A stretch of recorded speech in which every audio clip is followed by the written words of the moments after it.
साई पर की सतनाम।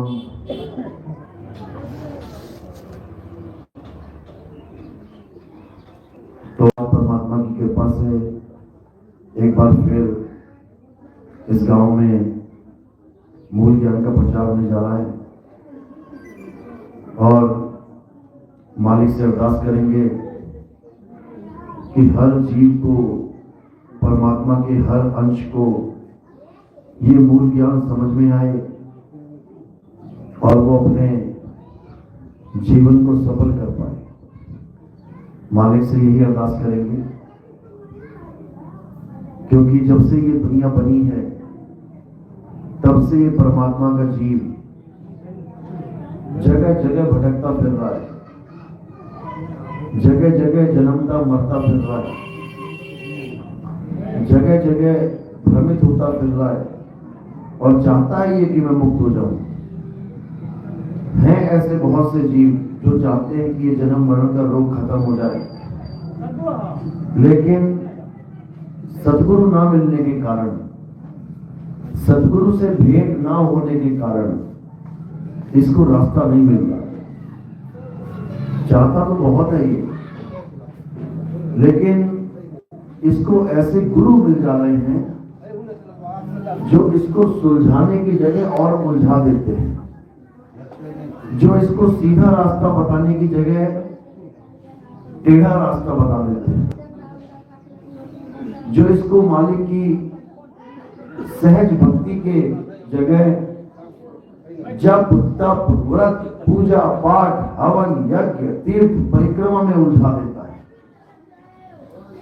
मालिक का जीव चाहता है कि मैं मुक्त हो जाऊं, लेकिन इसको बंधनमयी भक्ति बता देता है, इसको मंदिर मस्जिदों में उलझा देता है।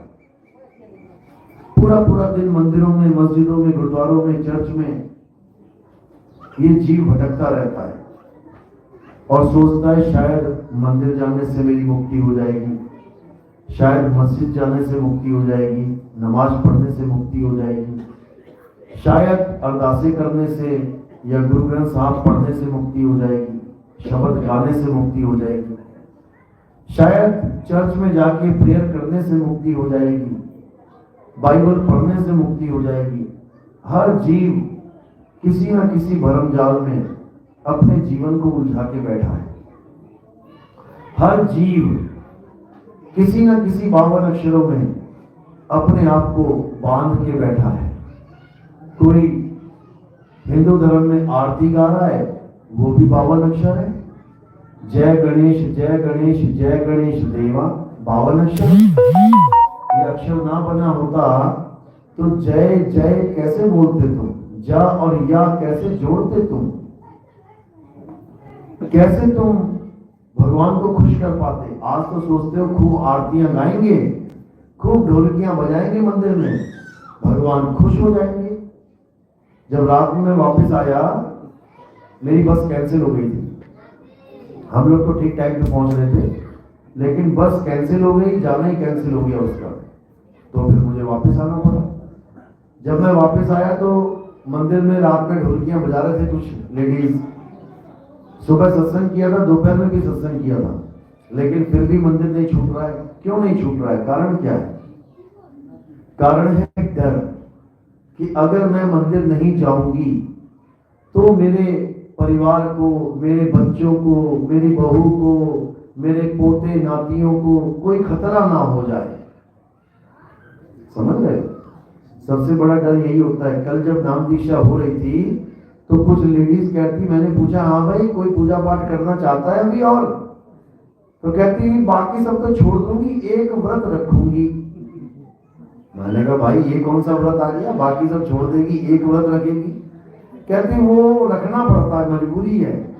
किस बात की मजबूरी है? कहती घर में कहीं कोई खतरा ना मंडरा जाए, कोई दिक्कत ना आ जाए।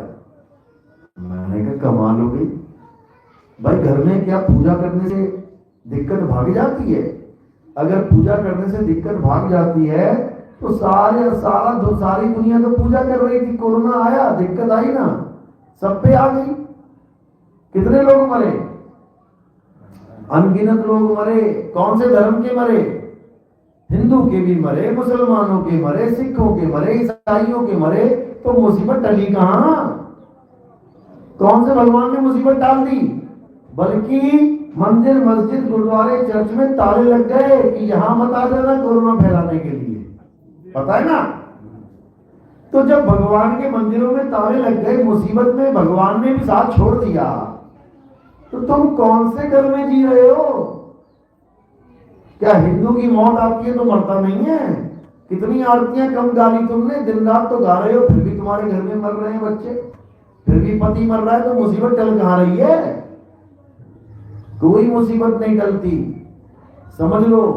और जिसने तुम्हारे कान में ये फूंक दिया है कि भगवान मुसीबत टाल देता है, देख लेना। एक पंडित जी बैठा है मंदिर में, 4 लोग लाठियां लेके आ गए लूटने के लिए मंदिर, तो सबसे पहले पंडित क्या करेगा? क्या करेगा पंडित? शिवलिंग पे जोर से टाइट करके पकड़ लेगा उसको, भगवान बचाओ। या मंदिरों को, मूर्तियों को पकड़ लेगा, पैरों में गिर जाएगा, भगवान बचाओ। क्या करेगा पंडित जी? सबसे पहले भागेगा। किसको छोड़ के? मंदिर को छोड़ के भागेगा। और किसके पास भागेगा? किसी इंसान के पास भागेगा, भैया बचा लो। अरे भैया बचा लो, क्यों? भगवान को छोड़ के भैया के पास भाग रहा है, क्यों? क्योंकि भगवान नहीं बचा सकता, ये भैया बचा सकता है। पत्थर का भगवान कैसे बचा लेगा? अरे पत्थर का भगवान अपना गल्ला नहीं बचा पाया, तुम्हारा घर कैसे बचा लेगा? मंदिरों के गल्ले लुट गए, मंदिरों की घंटियां उतार के ले गए लोग, पीतल के घंटे उठा उठा के ले गए, अष्ट धातु का भगवान भी उठा के ले गए। मंदिरों से भगवान की चोरी हो गई, बताओ, भगवान की चोरी हो गई, तो इंसान कैसे बचेगा?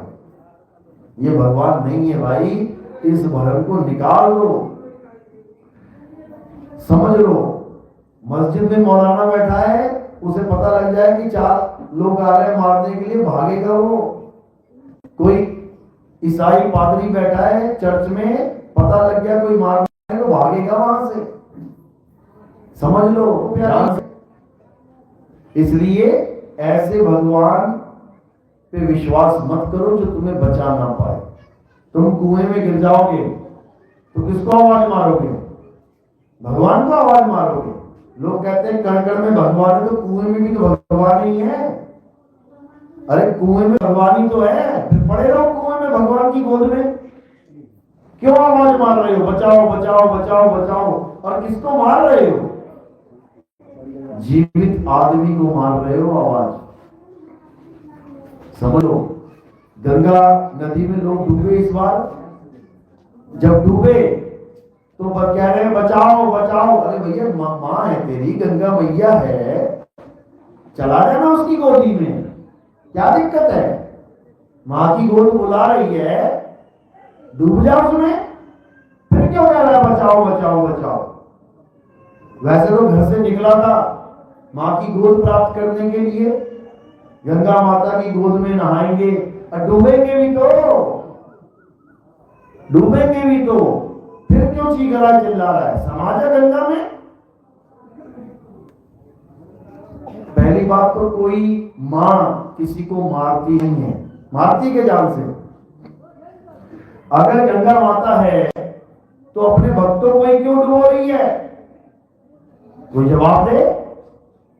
अगर मां है, कहते हैं मानो तो गंगा जल है, ना मानो तो बहता पानी। अरे जो वहां नहाने गया वो गंगा मां ही मान के गया है, बहता पानी मान के नहीं गया। बहता पानी तो यहाँ नदी नालों में घूम रहे हैं गांव गांव में, लेकिन वो हरिद्वार गया है, ऋषिकेश गया है नहाने, तो डूब क्यों रहा है वहां पे? जब इतने विश्वास से गया है तो गंगा मां को डुबाना तो नहीं चाहिए। फिर लोग रो रहे हैं, मेरा बेटा डूब गया, मेरी मां डूब गई। अब क्या डूब गई? अब तो माता में समाई है, खुशियां मनाओ कि तुम्हारी मां गंगा में समा गई। क्यों नहीं मनाते खुशियां? क्योंकि ये सब भरम जाल है, ये सब भरम जाल है, समझ लो। चाहे कोई गंगा हो, चाहे कोई जमुना हो, चाहे सरस्वती हो, सब में डूब के मौत होती है। चाहे तुम्हारे गांव में कोई छोटी सी बरसाती नदी हो, उसमें भी डूब के मौत होती है। लेकिन किसकी होती है? जिसको तैरना नहीं आता। समझ लो। तो इससे पहले कि तुम्हारा सामना किसी नदी से हो, किसी गहरे पानी से हो, तुमने क्या करना है? तुमने तैरना सीखना है। अगर तुमने तैरना सीख लिया तो तुम्हें हर प्रकार की नदी आनंद देगी, हर नदी। फिर क्या गंगा, क्या यमुना, क्या गोदावरी, क्या नर्मदा, हर जगह तुम निर्भय होके उसमें छलांगे मारोगे। और अगर तुम्हें तैरना नहीं आता तो भले तुम्हारी गंगा माई क्यों ना हो, वो तुम्हें 101% डुबाएगी, क्योंकि उसका काम ही यही है। पानी का क्या काम है? डुबाना। किसको? जिसको तैरना नहीं आता। इसीलिए संतों ने नाम रखा है भव सागर। भव रेगिस्तान क्यों नहीं रखा? भव जंगल क्यों नहीं रखा? भव पहाड़ क्यों नहीं रखा?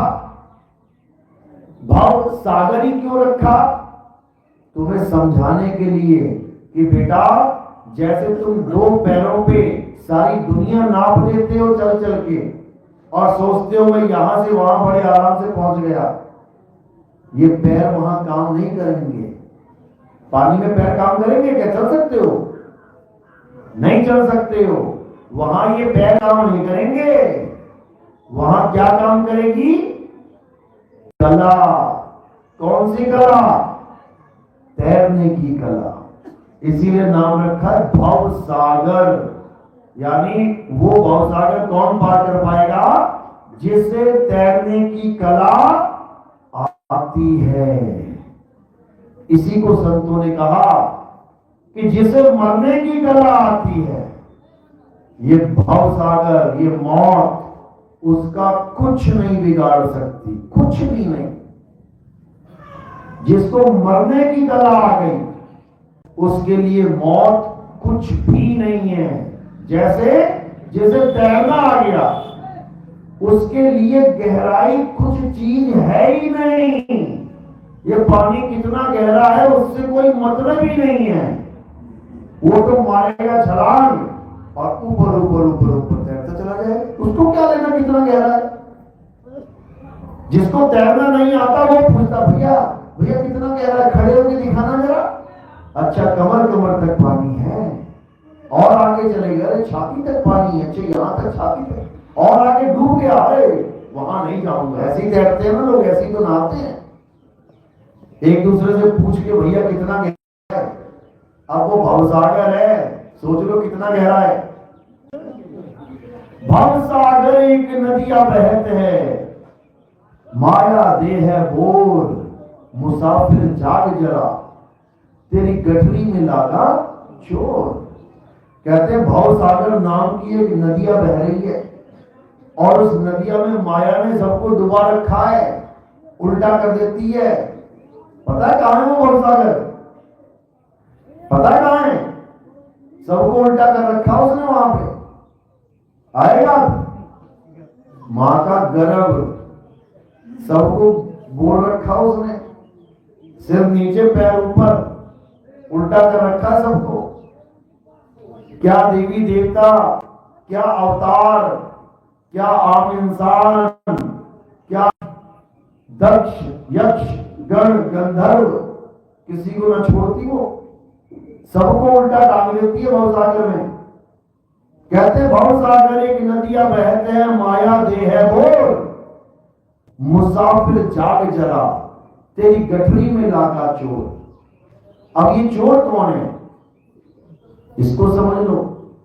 अरे 5, 25, 3 है चोरवा, जिन मिल कीना शोर, मुसाफिर जाग जरा, तेरी गठरी में लागा चोर। चोर कौन है? 5 तीन है जोड़वा, पांच क्या है? ये पांच तत्व, ये पांच तत्व हैं जिसको देख देख के तुम मगन हो रहे हो। ये सारी संसार किससे बना है? सारा संसार पांच तत्व से। ये संसार तुम्हें इतना मोहित कर रहा है, अरे कितनी बढ़िया बिल्डिंग है, अरे क्या बात है, हीरे मोती जवाहरात सोना चांदी कार बाइक, क्या है ये सब? ये पांच तत्व हैं, चोर हैं ये, ठग रहे हैं तुम्हें। 5 25, अब ये 25 क्या है? ये तुम्हारी प्रकृतियां हैं। ये प्रकृति यानी पांच तत्वों की पांच पांच प्रकृति, कितने हो गए? 5 5 25। जैसे हंसना, रोना, चलना, भागना, क्रोध करना, हंसना, मुस्कुराना, ये सब अलग अलग प्रकृतियां हैं। 5 25 तीन है जुड़वा। अब ये तीन क्या है? ये तीन गुण हैं, रजोगुण, सतोगुण, तमोगुण। अरे 5 25 तीन है जुड़वा, इनमें कीना शोर मुसाफिर जाग जरा, तेरी गठरी में लागा चोर। तो साहिब समझा रहे हैं कि इससे पहले कि चोर अपना काम कर जाए, जाग जाओ, जाग जाओ। तो कह रहे हैं जागने का मतलब ये नहीं कि तुम मंदिर जाना शुरू कर दो, मस्जिद जाना शुरू कर दो कि मेरा लड़का नास्तिक है, कुछ दिनों के बाद कोई बीमारी आ गई, अब डर के मारे मंदिर जाने लग गया तो कह रहे अब आस्तिक है। पहले नास्तिक था, अब आस्तिक है। अभी भी आस्तिक नहीं है, अभी भी नास्तिक ही है। समझ लो आस्तिक क्या होता है? जो अपनी आत्मा को जान लेता है, जो अपनी आत्मा के लिए, जो आत्म तत्व के लिए भक्ति शुरू कर देता है, वो आस्तिक है। और जो अपनी आत्मा के अलावा पत्थर, पानी, हवा, अग्नि, आकाश, सूरज, चांद, इनकी पूजा करने लग जाता है तो एक तरह से वो नास्तिक है। क्यों? वो जड़ तत्वों की पूजा कर रहा है, कैलेंडर की, फोटो की, मूर्ति की पूजा कर रहा है। किसने बनाई? खुद ही बनाई, खुद ही कैलेंडर बना दिया, खुद ही मूर्ति बना दी, खुद ही बना के उसको खुद ही भगवान मान लिया। बताओ, ये इंसान इतना भ्रमित हो चुका है कि खुद ही भगवान की मूर्ति बना के खुद ही उसको भगवान मान लेता है। सबसे बड़ी दिक्कत ये है। तो क्या करना है? उसको जानो जिसने तुम्हें बनाया है, उसको मत पूछो जिसको तुमने बनाया है। भगवान ने इंसान को बनाया कि इंसान ने भगवान को बनाया? बस इतना समझ लो, भगवान ने इंसान को बनाया या इंसान ने भगवान को बनाया। अगर इतनी सी बात समझ में आ गई तो तुम्हारा काम बन जाएगा। ये जन्म मरण का खेल खत्म हो जाएगा। लेकिन इतनी सी बात समझने में युगों युग लग गए हमें। कितने युग बीत गए, कितने युग बीत गए। सतयुग बीत गया, द्वापर बीत गया, त्रेता बीत गया। इतनी सी बात समझने में इतने युग बीत गए। और क्या करते आए पुराने युगों में? पूजा करी, पाठ करी, हवन किया, यज्ञ किया, नाम जपा, जप किया, तप किया, यही कुछ करते आए। सतयुग में खूब किया लेकिन मुक्ति नहीं हुई। त्रेता में आ गए, त्रेता में खूब किया, मुक्ति नहीं हुई। द्वापर में आ गए, द्वापर में खूब किया,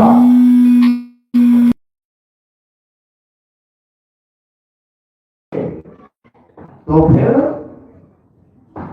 वापस आएंगे। मुक्ति नहीं हो सकती। और सारे ग्रंथ चीख चीख के यही समझा रहे हैं कि मुक्त हो जाओ, मुक्त हो जाओ, आगे बंधन बहुत खतरनाक है। ये इंसान जन्म तुम्हें एक बार दिया गया है मालिक की दया से। ये इंसान जन्म इतना आसान नहीं है जितना तुमने सोच लिया। नशों में उलझा दिया, दारू पी रहे हैं, मीट खा रहे हैं, व्यभिचार कर रहे हैं। ये इतना आसान नहीं है जितना तुमने समझ लिया। 84 लाख योनियां बड़े भगवानों के साथ क्यों न बैठी हो? भगवानों के साथ क्यों न बैठी हो? कृष्ण जी के साथ गाय बैठी है, शंकर जी के साथ सांप बैठा है, नंदी बैठा है, देखोगे गणेश जी के साथ चूहा बैठा है, भैरव के साथ कुत्ता है।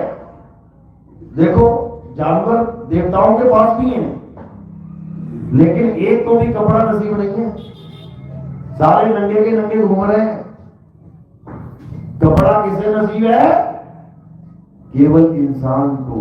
इंसान के अलावा बता दो कोई जानवर कपड़ा पहन के घूम रहा है? इंसान पहना दे, कुत्ते को पहना देते हैं, बिल्ली को पहना देते हैं, वो बात अलग है। लेकिन कहो कुत्ता ही कपड़ा बनवा के पहन ले, बिल्ली पहन ले, ये मुमकिन नहीं है। तो यानी केवल इंसान रूपी जानवर